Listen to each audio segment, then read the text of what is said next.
Bonsoir à tous et merci de nous rejoindre dans l'info continue ce lundi 1er juin 2026. Et l'actualité nationale avec cette toute première visite officielle du chef de l'État béninois dans la sous-région. Romiad Ouadani a entamé son périple sous-régional dont la première destination est Abuja au Nigeria. Le renforcement des relations et la coopération entre le Bénin et ses États voisins est le sujet central de cette visite de travail et d'amitié du président de la République. Les enjeux et défis économiques, stratégiques et sécuritaires occuperont sans doute la grande partie de ce voyage. Eh bien, entre confrères ce soir, on dira deux mots sur cette actualité. Deux mots également sur la part d'accompagnement, sinon de contribution des Béninois au développement du pays. Le développement d'une nation est le fruit de la contribution de toutes les filles et fils, dit-on. Alors, comment accompagner les dirigeants à atteindre les objectifs fixés en vue de donner en retour satisfaction aux nombreuses attentes des populations? On en parle ce soir en plateau. Éric Guédénon. Éric, bonsoir. Bonsoir, Wahab Alikbara. Bonsoir, Armand Videgla. Bonsoir, Wahab. Bonsoir à tous. Allez, on suit tous l'actualité. On sait que le président du Bénin a entamé sa toute première visite officielle, n'est-ce pas? La destination, c'est Nigeria. Qu'est-ce que cela vous inspire? On aura les images avec l'accompagnement de la régie conduite ce soir par Augustin Vidécon. Oui, qu'est-ce que ça vous inspire, le Nigeria, le grand voisin, comme on le dit, qui est aussi un grand partenaire du Bénin. Et les relations entre le Bénin et le Nigeria sont véritablement au beau fixe. Au beau fixe. Et je crois depuis l'arrivée du président Tinubu, et la dernière fois, je vais dire, une délégation du Nigeria et même des hommes d'affaires sont venus à la cérémonie d'investiture du président Ouadani. Donc le Nigeria, en tant qu'État, a de très bonnes relations avec le Bénin et le Nigeria en tant qu'investissement privé, parce qu'il y a des investisseurs privés nigérians qui visent bien sûr et qui sont bien sûr sur notre marché. Je crois que le président Talon d'abord nourrissait véritablement un lien très stratégique, aussi un lien économique et commercial avec le Nigeria, oui. Et notamment avec la zone franche industrielle. Oui. Je crois que normalement cela devrait être à Kétou. D'accord. Quelque chose du genre. Je crois que le terrain est déjà prêt et tout. Et il y a le ministre, l'ancien ministre des Affaires étrangères, monsieur Olusegun Bakari, oui. Qui est un féru du Nigeria, oui. Qui est un fin connaisseur du Nigeria. Aujourd'hui, il est en charge de l'industrie et des investissements privés. Et donc, le Nigeria est avec nous. Et le Nigeria est une très bonne destination et une destination de choix. D'accord.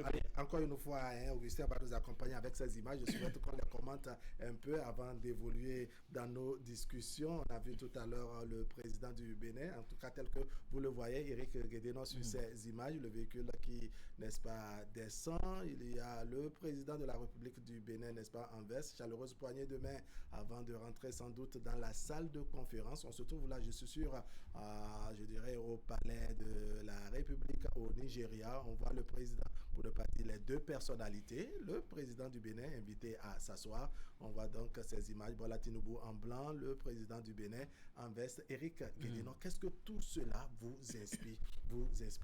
En termes de diplomatie et de rapprochement entre deux États, pour ne pas dire de collaboration et de coopération entre deux États voisins? C'est d'abord les relations de bon voisinage entre deux États qui s'apprécient et qui souhaitent renforcer leur coopération. On ne le dira jamais assez, c'est le pays avec lequel nous partageons le plus grand des frontières, avec des histoires, des cultures, voyez-vous, depuis des lustres.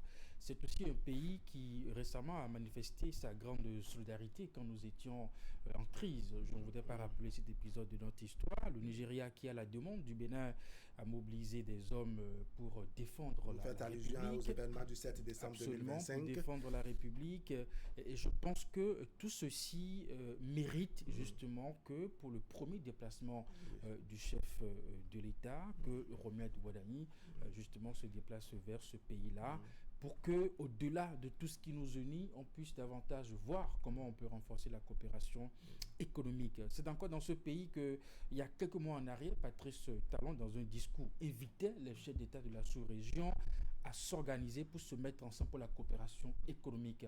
Même si sur le plan politique, chaque pays, au nom de sa souveraineté, peut décider de ce qui lui est propre, au moins au plan économique, on peut toujours s'entendre, n'est-ce pas, et dialoguer. Donc je pense que Romed Wadani peut, au-delà des autres questions qui seront abordées à l'occasion, peut davantage échanger avec son homologue, on peut le dire comme ça aujourd'hui, puisqu'ils sont deux chefs d'État, sur les voies et moyens pour renforcer la coopération économique. J'avoue que c'est un déplacement qui étonne parce que pour beaucoup d'observateurs, on ne s'attendait pas à ce que quelques jours après son investiture, Romed Wadani se lance dans ce déplacement.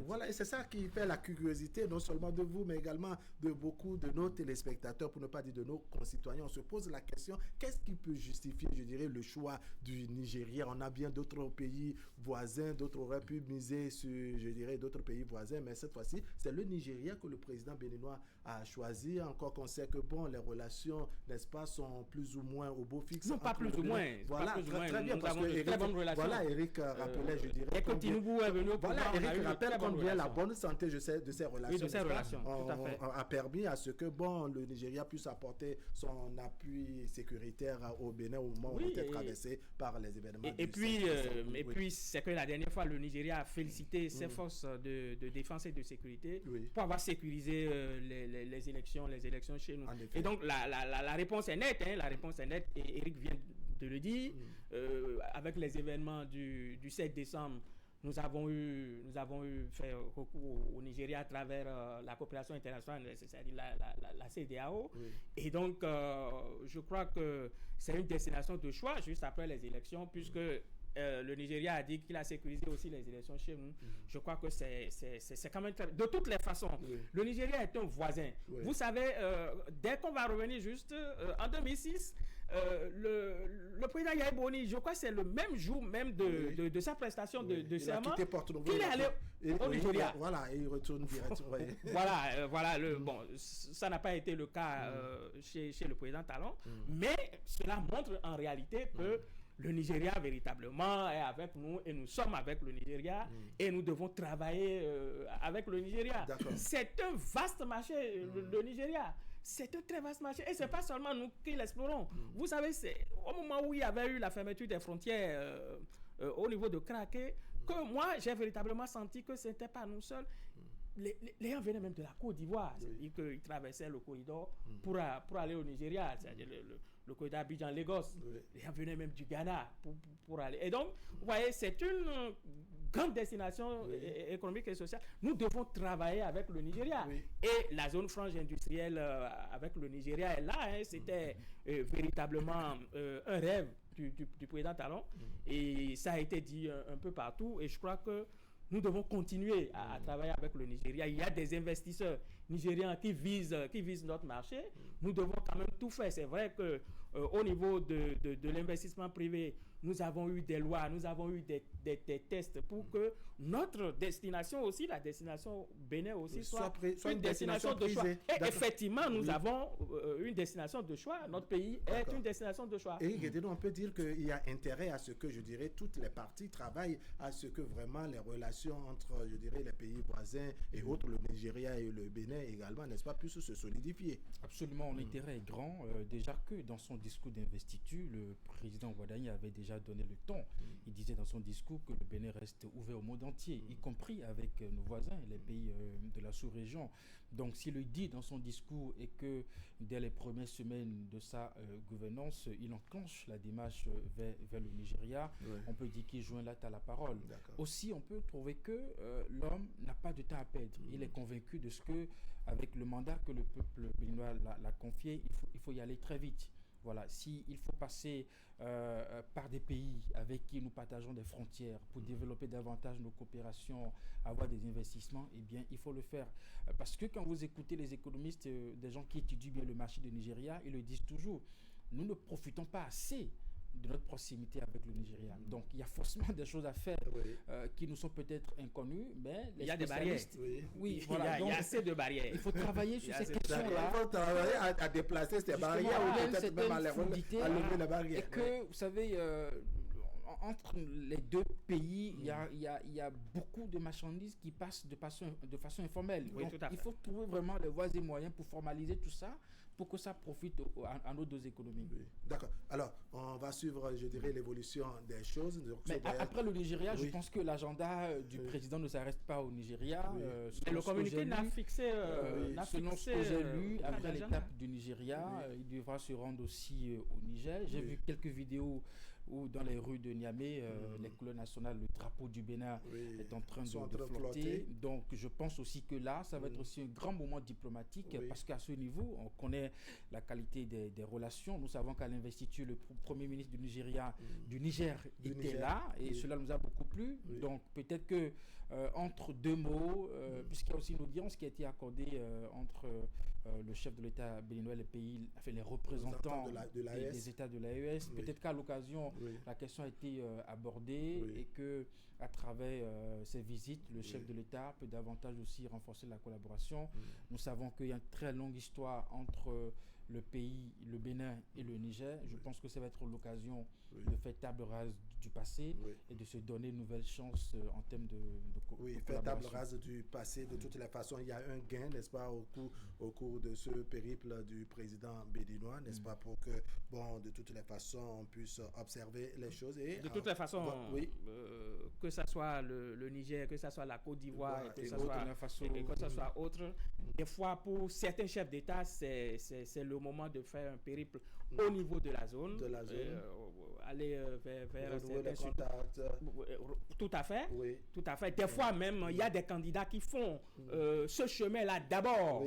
Et puis après, quand ils sont devenus présidents, ils refont le chemin. Tout à fait. On a bien compris. De toutes les façons, les c'est peut-être différent. Non, je ne dis pas que c'est le cas. Je ne dis pas que c'est le cas, mais des fois... De toutes les façons, on va observer les choses. On verra au fur et à mesure ce que cela donne. Sans doute des synthèses, n'est-ce pas, de ce voyage du président de la République. Peut-être également le point du ministre des Affaires étrangères pour qu'on voit un peu la portée de ce déplacement du président béninois en terre étrangère, notamment à Abidjan et à Abuja au Nigeria et pourquoi pas à d'autres destinations. On revient à notre thématique de ce soir. Il y a le septennat, n'est-ce pas, 2026-2033. La plupart du temps, les concitoyens se posent la question de savoir qu'est-ce que l'État fera pour nous, qu'est-ce que les dirigeants feront pour nous, qu'est-ce que si et ça. Bref, on attend beaucoup, je dirais, des dirigeants, mais à la fin, on note que les dirigeants reconnaissent que les résultats obtenus ne sont pas que le fruit, dois-je dire, de l'équipe gouvernementale, mais que c'est la contribution de tout le monde. C'est-à-dire qu'on se pose alors la question de savoir quelle est la part de contribution à proprement parler des concitoyens, n'est-ce pas, face à, je dirais, aux questions de développement du pays. Les concitoyens ont un grand rôle à jouer. En fait, ce sujet est un prolongement du sujet que nous avons abordé, notamment le déplacement du chef de l'État. C'est-à-dire, un président de la République ne se déplace pas au hasard. Donc le chef de l'État se déplace. Et nous avons parlé d'investissement privé. Et bon, voilà, ils discutent, et puis avec des investisseurs, on prend les contacts, et puis des investisseurs viennent au Bénin. Et ils localisent un certain nombre de secteurs, et comme nous avons 6 pôles aujourd'hui de développement, ils localisent un pôle ou 2 pôles, pourquoi pas même les 6 pôles, et l'investisseur doit s'installer. Le problème commence. Le problème commence parce qu'il y a l'installation. Maintenant, pour s'installer, l'investisseur devrait avoir quand même une aire où devrait quand même installer, que ce soit ses machines, que ce soit son bureau, que ce soit et tout. Des problèmes commencent à partir de cet instant-là. Et ce n'est pas seulement au Bénin que ça se fait, c'est un peu partout dans le monde. C'est-à-dire que quand on veut faire un investissement, des fois les populations sont carrément contre. par rapport à un certain nombre de choses, peut-être il y a des problèmes environnementaux, peut-être il y a d'autres problèmes qui se posent. Il y a que le terrain où on veut installer voilà, les machines, voilà, les industries, pose un autre problème. Un autre problème. Ou soit c'est l'expropriation qui pose problème. Oui. Et voilà, vous voyez ce que ça fait. Et donc, il doit y avoir nécessairement un dialogue qui devrait quand même s'instaurer. Pourquoi? Parce que, vous voyez, nous sommes dans une situation assez géographique d'un pôle. Et nous devons quand même installer quelque chose pour insuffler un certain chose là, un souffle au développement de cette localité. Et voilà que nous sommes au niveau de la localité et des problèmes se posent. Quels sont les problèmes? Soit des problèmes d'expropriation, comme je l'ai dit. Et vous constatez que c'est les populations qui se déplacent ou c'est les populations qui, qui font barrage parce qu'il y a un problème qui se pose. Oui. Vous voyez, donc, c'est là où et les autorités et le président de la République qui devrait quand même amener des investisseurs. Pourquoi? Parce que son projet de société était quand même collé à ce sujet-là. Oui. Et puis, ce projet de société converti en programme qui devait dérouler quand même pour qu'il y ait un développement au niveau de cette zone-là. D'accord. Oui, Éric Guédéron, votre première réaction par rapport à ce sujet, la contribution de nos concitoyens, n'est-ce pas, au développement de la nation, aux côtés, bien entendu, des gouvernants. Sur cette problématique, il y a cette phrase qui me vient à l'esprit, le pouvoir n'est jamais un privilège personnel, a dit Romed Wadani dans son discours d'investiture. Cela voudrait dire qu'il reconnaît justement que le pouvoir suprême vient du peuple. Et c'est le peuple qui exerce véritablement ce pouvoir. La confusion vient assez souvent parce que on a des dirigeants qui n'arrivent pas à se faire serviteurs de la nation, voyez-vous. Et dans l'exercice de leur pouvoir, on arrive même à avoir cette considération presque divine. Et à partir de ce moment, il y a une forme de rupture entre l'autorité de l'État et puis les populations. Et à partir de cet instant, on se pose bien la question de savoir dans une république qui détient véritablement le pouvoir. Donc, je pense qu'il faut le rappeler assez souvent pour permettre à nos décideurs de garder à l'esprit que c'est le peuple souverain qui est détenteur du pouvoir. Oui. Et à partir de cet instant, dans une république, nous sommes tous membres d'un corps qu'est l'État. Et chacun, à son niveau, participe justement à travailler pour que l'État puisse relever les défis qui s'imposent à lui. Et ça, c'est même des terminologies qui sont développées assez souvent depuis toujours, la création de la démocratie, et puis par des grands philosophes, de faire en sorte que les populations puissent savoir que c'est eux qui décident justement de tout. Y compris même de ceux qui sont décideurs et qui doivent justement décider en leur nom, légiférer en leur nom. À partir de ce moment, je pense que citoyens que nous sommes, nous devons garder vraiment à l'esprit que nous avons un rôle important à jouer. Il ne suffit pas de garder à l'esprit que on les a choisis, ils sont ministres, ils sont peut-être députés, ils sont peut-être maires, ils sont peut-être présidents de la République, et puis ça s'arrête là. D'accord. Alors, est-ce que vous pensez que les citoyens béninois, pour ne pas dire les citoyens de façon globale, perçoivent un peu leur rôle aux côtés des gouvernants dans ce qui concerne le développement du pays? Pas tout à fait. pas tout à fait. En fait, nous disons démocratie, mais la démocratie a déjà quitté la sphère de pas le peuple va pouvoir le peuple. Non. D'accord. La démocratie a déjà quitté cette sphère-là. D'accord. La démocratie est aujourd'hui au plan économique. Au plan économique, vous voyez la démocratie. Pourquoi? Parce que voyez bien le gouvernement du président Wadani. Vous voyez très bien le gouvernement. Nous avons sensiblement 30% de personnes, de personnalités qui ont flirté le monde des finances et de l'économie. Je ne fais pas de l'euphémisme, mais véritablement, c'est ce que nous avons aujourd'hui. Mais pourquoi est-ce que nous avons ça? Parce que nous voulons que notre économie soit une économie agissante. Vous voyez, au niveau de la diplomatie, aujourd'hui, quelle est la priorité? La priorité, c'est la diplomatie économique. Et nous en avons déjà, depuis le président Talon, nous avons déjà quitter la diplomatie de représentation, où il faut représenter le pays. Mais aujourd'hui, et depuis le président Talon, nous avons dans la tête la diplomatie économique. C'est-à-dire quoi? Qu'est-ce que la diplomatie nous rapporte? Qu'est-ce que cela nous rapporte? Les secteurs doivent nous rapporter. Tous les secteurs doivent nous rapporter. Aujourd'hui, non. Je n'ai pas fini. C'est vrai, il ne sera pas d'accord avec moi. Il ne sera pas d'accord avec moi. Et c'est pourquoi nous sommes ici dans ce studio. Et donc, nous devons avoir l'économie comme, de toutes les façons, l'économie est transversale. Hein? Aujourd'hui, même dans le monde culturel aujourd'hui, celui qui est même en charge de ce secteur aujourd'hui, même si les gens le catégorisent un tout petit peu artiste peintre,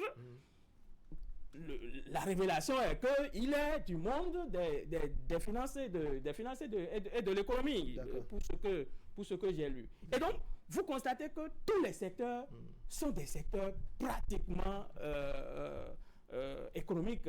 D'accord. Oui, Eric, quelle est votre façon de voir les choses? Pensez-vous que les Béninois perçoivent concrètement? D'accord. Je ne suis pas d'accord avec ce développement parce que les principes sont les principes. D'accord. Voilà, les principes sont les principes. Les ministres n'ont pas été ministres sans la participation des citoyens à une élection qui a désigné un président de la République à qui on a confié la responsabilité de gouverner et qui, à son tour, puisqu'il ne peut pas gouverner seul, décide de choisir parmi les millions de Béninois que nous sommes des citoyens qui vont de travailler cette population à travailler à cette côté pour rendre compte à qui? À la République, aux citoyens. Donc, si à l'heure du bilan, on juge que le travail qui a été fait est négatif, le peuple sanctionne. Donc, qui est ministre, qui est député, qui est maire, à partir de ce moment, la population a la possibilité de décider. Donc, oui, moi, je pense que nos concitoyens continuent par garder à l'esprit qu'ils sont détenteurs de ce pouvoir et qu'ils ont véritablement un rôle à jouer. Je dis que l'erreur, souvent, c'est dans le rang de nos décideurs, qui n'arrivent pas à se rendre compte que c'est un honneur que nous leur faisons en leur confiant cette responsabilité d'être nos représentants et d'être nos serviteurs. Parce que quand on est dans les bonnes grâces du pouvoir, on oublie ça assez rapidement. Un chauffeur, un gars de corps, un bon salaire, c'est très vite arrivé, on se considère comme un demi-dieu. Vous et moi, nous connaissons des chefs d'État qui, jusqu'à la date d'aujourd'hui, continuent pas à être président de la République depuis je ne sais combien d'années. On modifie les constitutions et puis on se considère comme un dieu. On élimine presque le pouvoir que les citoyens ont de décider et de choisir. Parce qu'on est convaincu qu'à l'arrivée, le peuple va sanctionner. Donc je pense que il nous faut justement demander à nos décideurs de mettre la balle à terre. Ils sont des serviteurs de la nation, des serviteurs de la République. C'est pour ça que j'apprécie ce dernier message de Patrice Talon. Quand il finissait son mandat, il remerciait le peuple béninois pour l'honneur qu'il a eu justement de diriger ce pays et les efforts qu'il a consentis. C'est aussi pour ça que dans ses discours, assez souvent, quand il veut évoquer son bilan ou ses résultats, il estime que c'est l'effort de chaque citoyen. Ce n'est pas un résultat personnel à lui et individuel ou compris même les membres de son gouvernement. Il le dit, c'est les efforts de chacun de nos citoyens, c'est les cotisations, les taxes, les impôts, prévoit un peu de partout, qu'on met ensemble pour faire le travail. Donc c'est la République. Alors, je ne dénie pas. D'accord. Alors on va évoluer. Pourquoi vous sentez que les populations, la plupart du temps, sont très exigeantes, n'est-ce pas, vis-à-vis des dirigeants, mais quand on leur demande la contrepartie, genre leur contribution, leur participation, il y a souvent des grincements dedans. Comment on explique ça? Quand on sait que tous nous devrons construire la nation. Vous posez la très bonne problématique. Et nous revenons à l'économie. Je ne suis pas un économiste, je veux bien l'être. Je ne l'ai jamais étudié, mais quand je perçois quelques signaux, je me dis, mais on contribue comment? On contribue de plusieurs manières, et notamment sur le plan économique.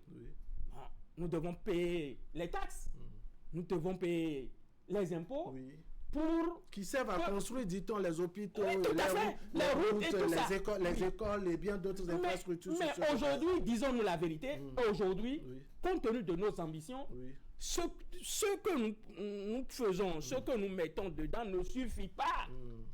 Et nos dirigeants sont obligés d'aller à un autre financement de l'État. Oui, on comprend tout ça. Alors, ma question, il faut bien mettre. Aujourd'hui, est-ce que véritablement on peut encore nous dire de payer des taxes? Pourquoi pas? Est-ce que nous sommes prêts à payer? Nous sommes prêts à payer des taxes? Pourquoi nous pas? sommes encore prêts? Encore une fois, pourquoi pas? Moi, ce que je remarque, c'est que très souvent, juste avant le vote du budget, tout le monde cherche à savoir si nous allons encore payer des taxes. D'accord. C'est-à-dire des taxes supplémentaires ou bien continuer à payer peut-être les mêmes taxes? Non, des taxes supplémentaires. D'accord, c'est-à-dire on se demande. Oui. Et on se demande, chacun se demande si les hommes politiques sont obligés de dire non, il n'y a pas de taxes. Le gouvernement même communique dessus pour dire non, il n'y aura pas de taxes, il n'y aura pas ceci, il n'y aura pas cela. Vous constatez? Donc, c'est quoi? Il est difficile de sortir de l'argent, même l'État. Oui, bon, on se pose peut-être. Oui, Eric, visiblement, vous avez de mal à vous entendre. Qu'est-ce qui permet à un citoyen de jouer son rôle de citoyen dans une république? Pour moi, les taxes ne sont pas un problème. Si les citoyens sont convaincus de ce que le taxe permet de faire quelque chose de concret, et qu'on leur rend compte l'obligation de compte rendu. Moi, je pense qu'il n'y a pas de problème pour les citoyens d'être réticents à cela. C'est parce que généralement, au sommet de l'État, c'est des histoires de corruption, de détournement, et de plus en plus, les populations commencent par s'interroger. Ce qui sort de ma poche que je remets, parce qu'on nous chante que nous avons une économie essentiellement fiscale. On lutte contre la corruption et de façon efficace, la confiance du citoyen va revenir. D'accord. À partir de l'instant où ce qu'on a promis aux citoyens de réaliser, c'est une école, c'est une maternité, et c'est un centre de santé, et c'est réalisé. Il n'y a pas de raison que ce citoyen ne participe pas à l'action publique. Toute la question se trouve là. Aujourd'hui, regardez souvent comment l'argent du public est géré. Par ce que nous mettons à la tête des structures de l'État, que ce soit les ministères et tout ce que nous voyons. La compréhension que nos concitoyens ont de ça, c'est qu'ils vont là-bas, c'est pour bouffer notre argent. Et vous voulez qu'en retour, que ces citoyens puissent se mobiliser. Vous pensez que c'est souvent ces comportements qui font que les populations sont un peu réticentes? Absolument. Elles hésitent ou parfois se refusent d'apporter leur contribution. Dans ces 10 dernières années, on a fait des réformes, on a structuré l'État, on a gouverné l'État. Et qu'on s'engage à continuer dans ces mêmes réformes. Vous verrez que les citoyens vont participer. D'accord. Et puis quand on parle de taxes, je pense que on parle de l'élargissement de l'assiette fiscale et non plutôt de la mise en place de nouvelles taxes pour les citoyens. Si vous et moi, cette année, nous sommes 20 à avoir participé justement au paiement des taxes, l'État fait en sorte que l'année prochaine, qu'on soit 50, qu'on soit 100 béninois, citoyens. Éric Guédénon, merci beaucoup. Je ne voudrais pas être taxé par la régie ni par, je dirais, le service de diffusion parce qu'il est l'heure déjà. Je sens que vous avez beaucoup de choses, à dire. Mais moi-même, je vais éviter d'être taxé de l'autre côté. Amand Bidegla, merci beaucoup. Je pense que plus nous aurons des décideurs responsables, plus tout ira très bien. Plus les citoyens vont rediffusion tout à l'heure à 23h et demain autour de 10h30. On laisse l'antenne à Candide Moueto pour Canal Sport. Ce serait à 21h. Allez, portez-vous bien.